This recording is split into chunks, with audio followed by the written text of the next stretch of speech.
Hi guys, in this video I'll be showing you exactly how to find the SWIFT code of the United Bank Limited.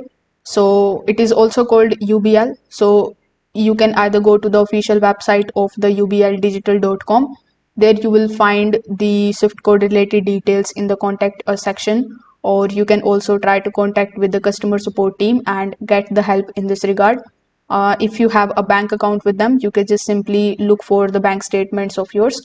There too you will find the SWIFT code and a bunch of other details. If these methods aren't working for you, you can come here on bank.codes. Over here simply select your country, which in our case is Pakistan. After that select your bank, which in our case is the United Bank Limited. Now select the city and it is going to show you the SWIFT code as per the details mentioned here. So now you can select the SWIFT code and you can use it to make the international transfers very easily.